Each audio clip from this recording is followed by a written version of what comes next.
बिस्मिल्लाहिर्रहमानिर्रहीम। अस्सलाम वालेकुम। मैं आपका मेज़बान राजा यासिर। पाकिस्तान की सियासत की बात करेंगे।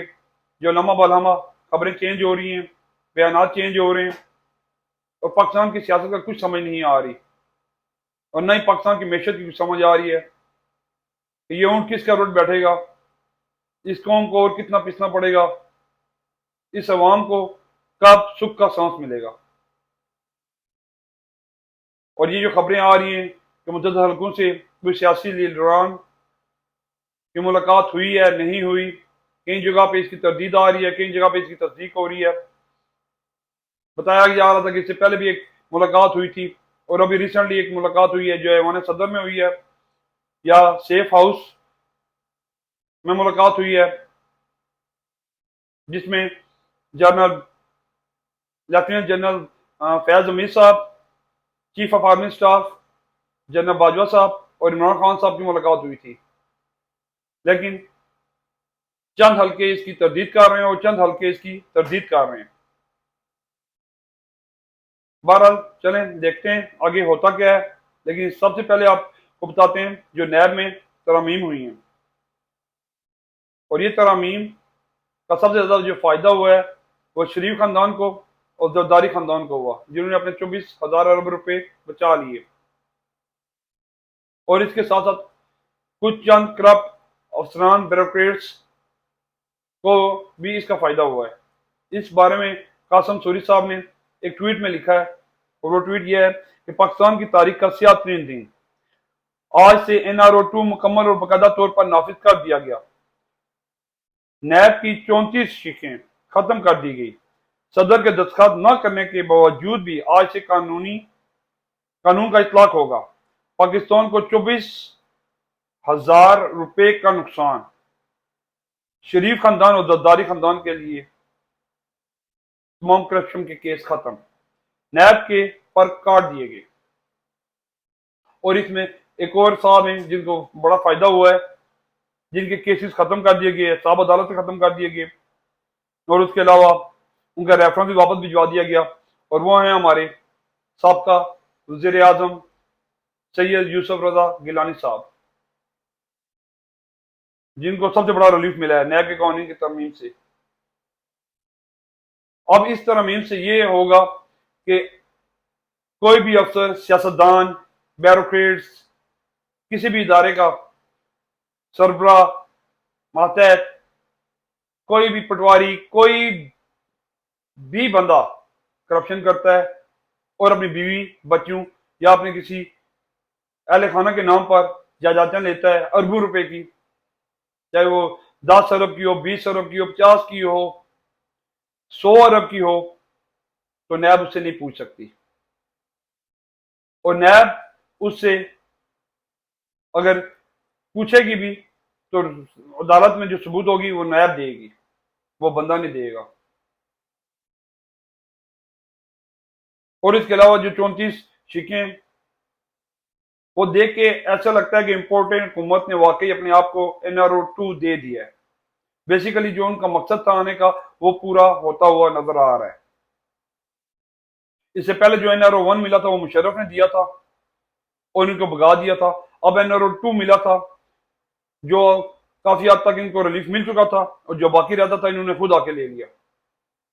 आप ये देखें कि NRO2 के नतीजे में सबसे पहले नवाज शरीफ को कैसे निकाला गया और निकाल के उसे बाहर भिजवा दिया गया। मरियम सफदर जो जेल में अपनी सजा भुगत रही थी, वो कैसे बाहर आई अपने बाप की तीमारदारी करने के लिए। लेकिन बाप साहब तो यहाँ पे थे नहीं और आज तकरीबन 2.5 साल से ऊपर हो गए। वो जलसे, जुलूस, प्रेस कॉन्फ्रेंस, पार्टियों को लीड कर रही है एक मुजरिमा, लेकिन कोई पूछने वाला नहीं। ये इस मुल्क का अलमिया है कि अब वो खान पे वार करी जा रहे हैं। और खान ने कौन सा NRO लिया था, खान पे कौन से करप्शन के केसेस थे, खान ने कौन सा किसी गैर मुल्क में भाग के जाना था, उसका सब कुछ इस पाकिस्तान में है। लेकिन उस पर तौहीन अदालत, गद्दारी के, तौहीन मजहब के और ऐसे फजूल किस्म के पर्चे करी जा रहे हैं, जिसमें अक्सर अदालत ने उन खान साहब को उसमें बरी कर दिया। और आगे भी आने वाले दिनों में भी आप देखेंगे कि खान साहब उन तमाम मुकदमात में से बरी हो जाएंगे। खान तो यहीं पे है, ये NRO 2 लेके अब आप देखिएगा कि मरियम सफदर को उसका पासपोर्ट भी मिलेगा और वो भी अपने बाग की तरह बाहर चली जाएगी और बाहर बैठ के वो बयानात वो देगी जो इन्होंने आजकल फिर देने शुरू कर दिए। हल्का सा हाथ इनके सर से उठना शुरू नहीं होता और ये मुतअद्दिद हलकों के खिलाफ बयानात देना शुरू हो जाते हैं और इनको कुछ समझ नहीं आती, बल्कि मेरे ख्याल से तो इनको सब कुछ समझ है। इनको पता है कि कौन सी आर्म ट्विस्ट करनी है और क्या रिजल्ट आना है। NRO 2 के नतीजे में इनको सारों को मिलाकर हुकूमत दी गई, इनकी गोद में रखी गई। खान को NRO 2 के नतीजे में खान को हटाया गया।